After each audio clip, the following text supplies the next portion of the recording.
बिस्मिल्लाहिर्रहमानिर्रहीम। अस्सलाम वालेकुम नाजरीन, वेलकम टू माय चैनल। नाजरीन, आज मैं आपके साथ 4 ऐसे ज़बरदस्त टिप्स शेयर करने जा रही हूँ जो डेली लाइफ में आपको बहुत ज़्यादा फ़ायदा देने वाले हैं। इन टिप्स से आपकी बहुत सी प्रॉब्लम्स सॉल्व होने वाली हैं और इन टिप्स से आपके बहुत से पैसे भी ज़ाया होने से बच जाएंगे।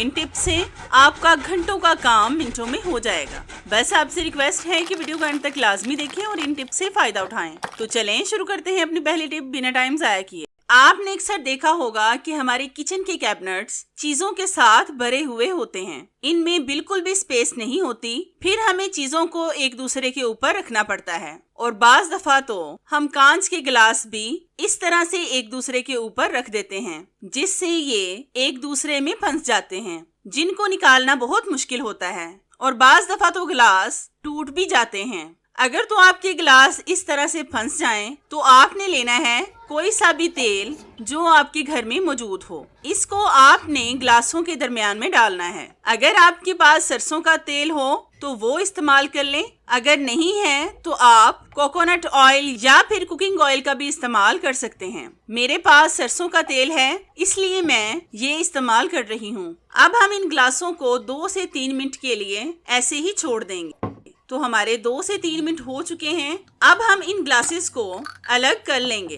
तो ये देखिए हमारे ग्लास कितनी आसानी से अलग हो गए हैं। इन पर बिल्कुल भी हमारा वक्त ज़ाया नहीं हुआ और हमारे ग्लास भी अलग अलग हो गए हैं। अब मैं आपको बताती हूँ कि अगर आपके कैबिनेट्स में जगह कम हो तो हम ग्लासों को कैसे एक दूसरे के ऊपर रख सकते हैं जिससे ये ग्लास भी ना टूटे और आपके कैबिनेट्स में स्पेस भी हो जाए। तो यहाँ पर मैंने लिया है अखबार। ये तो अमूमन हम सबके घर में मौजूद होते ही हैं। इनको काट कर हम इसके छोटे छोटे से टुकड़े कर लेंगे। मेरे पास अखबार है इसलिए मैं ये इस्तेमाल कर रही हूँ, लेकिन अगर आपके पास कोई और कागज है तो आप उसका भी इस्तेमाल कर सकते हैं। तो ये देखिए हमने अपने गिलासों के हिसाब से अखबार की कटिंग कर ली है।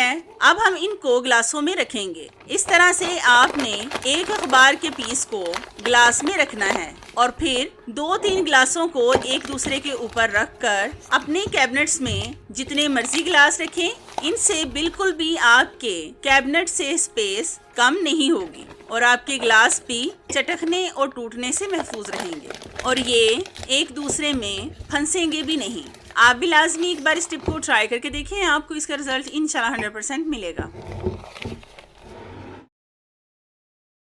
नाज़रीन, ये टिप मेरी बहुत ही यूनिक है। जिस तरह के हम सबको पता है कि मटके का पानी हमारी सेहत के लिए बहुत अच्छा होता है, इसलिए हमें ज्यादा कोशिश करनी चाहिए कि मटके यानी घड़े का पानी इस्तेमाल करें। मटके को बहुत से लोग घड़ा भी कहते हैं। घड़े में पानी फ्रिज की तरह ठंडा रखने के लिए आज मैं आपके साथ ऐसी जबरदस्त टिप शेयर करूंगी जिससे आपके मटके या घड़े का पानी बिल्कुल ठंडा रहेगा जैसे फ्रिज का पानी हो। तो इसके लिए जब भी आप घड़ा लाएं तो इसको पहले अच्छी तरह से अंदर बाहर से धो लें और धोते हुए आपने एक काम लाजमी करना है कि आपका घड़ा जर्म्स और बैक्टीरिया से पाक हो जाए। तो इसके लिए सबसे पहले आपने घड़े में डालना है 1 गिलास पानी,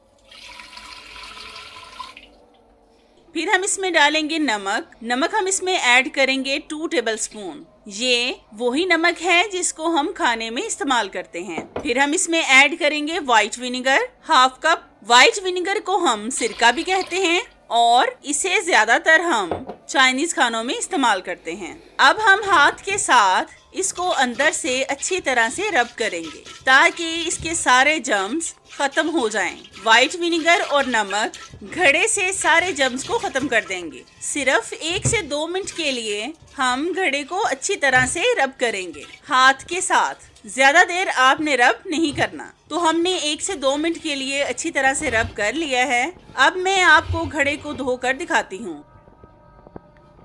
तो ये देखें हमने अच्छी तरह से घड़े को धो लिया है। अब हम इसको पानी से भर देंगे। आपने इसको सारी रात के लिए भर के छोड़ना है, इससे घड़ा पानी अपने अंदर जज्ब कर लेगा। तो हमने घड़े को सारी रात के लिए भिगो दिया है। तो ये देखें इसका पानी भी कम हो गया है। अब हम इस पानी को निकाल कर इसमें साफ पानी भरेंगे जो हम पीने के लिए इस्तेमाल करते हैं। तो ये देखें हमने इसमें पानी भर दिया है। अब आप फिर से इसको सारी रात के लिए छोड़ दें और सुबह इस पानी का इस्तेमाल करें। आपका पानी ऐसा होगा जैसे फ्रिज में रखा हुआ हो। अब आप फ्रिज के पानी को भूलकर घड़े का पानी इस्तेमाल करें, जो आपकी सेहत के लिए बहुत बेस्ट है। आप भी लाजमी एक बार इस टिप को ट्राई करके देखें, आपको इसका रिजल्ट इंशाल्लाह 100% मिलेगा।